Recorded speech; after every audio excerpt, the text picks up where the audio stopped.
Well, hey everybody. I'm speaking to you on a bright, beautiful, and sunny day from the city of Great King, Jerusalem.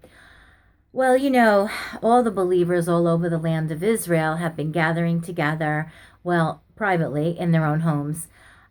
Specifically last night between 7 and 8, and then at 8 o'clock, I was told that everyone stepped outside or went by their window and declared the Shema. Shema Yisrael, Adonai Eloheinu, Adonai Echad. Hear, O Israel, the Lord our God, the Lord is one. And while I was praying, the Lord showed me a couple of things as I was, just reading the word out loud and praying in the Spirit. The energy in this city, in Jerusalem, normally is amazing. Like it's full of life and you feel like you want to run, skip, and leap. It's this feeling of anticipation. Well, it's been the complete opposite lately. The environment is so different, and it's almost like lethargy, which I experienced when I was on Long Island. That kind of a spirit, this like lazy kind of a heavy. And so, what the Lord showed me is that the gateway to this is fear. So, when fear comes in, there's a deaf and a dumb spirit that can come on a person, and it can manifest in experiencing lethargy. And this is what the Lord showed me when I was praying. And it's great to pray and press in because we hear from the Lord and then we know how to pray. And that's why everyone was pressing in. There's also different prayer houses and organizations that are doing a 3-day Esther fast. As after that, we know in the Word that Esther went and on behalf of the Jewish people, and the king granted her heart's request, and the Jewish people were delivered from being slaughtered.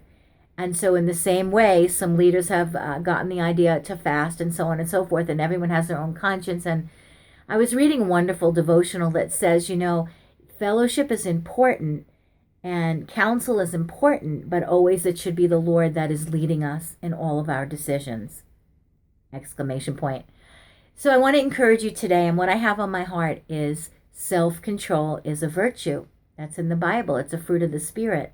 Self-control, what we think about, what we talk about, what we say, and more and more and more. There are some people that really need help in this area as far as how they speak. There are people who don't have a filter, and they just say whatever they're thinking about, and it's really not good. And there's a proverb that says that when words are many, sin is not absent. We really need to use discernment. What are we speaking about? What are we thinking about? Because many thoughts inundate us all day long, but we have to know what thoughts are not of God and what we need to kick out. Because if we swallow the thoughts we're thinking about, gulp, we give birth to them, and we will feel as a result of what we're thinking about. If we're thinking bad things, we're going to feel bad. It's really that straightforward. Self-control, how we speak, what we say to people. We know that our mouths have the power to bless and to curse, and words are powerful. Words are powerful. I've had to say to people, some people have said things, and I say very firmly, I don't receive that. Don't speak that over me. We need to be very firm. We have no control over anyone else's life, but we surely have control over what we say, what we think about, and drawing our boundaries with others. God bless you from the city of the Great King. Now, we need to stay encouraged. We have to fight these feelings of lethargy, and the Lord showed me the gateway is fear. When we let fear in, it brings in, when we let anything in that's not of God, it becomes a gateway to bad feelings, bad experiences, oppression, darkness.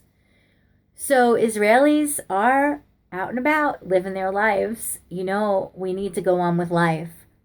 There's a balance. Yes, we take precaution. We eat well. We sleep well, God willing. We drink a lot of water. Some of us are taking oregano oil as a natural antibiotic, fights infection. And it says in the complete Jewish Bible version of the Bible, it says, because we know there's so many versions, instead of hyssop in Psalm 51, it says, wash me with oregano and I will be clean. Awesome.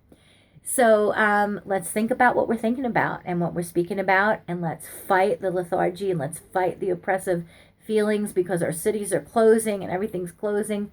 Keep your joy. The joy of the Lord is your strength. It's our strength. God go with you. Peace and blessings from the city of rejoicing, Jerusalem.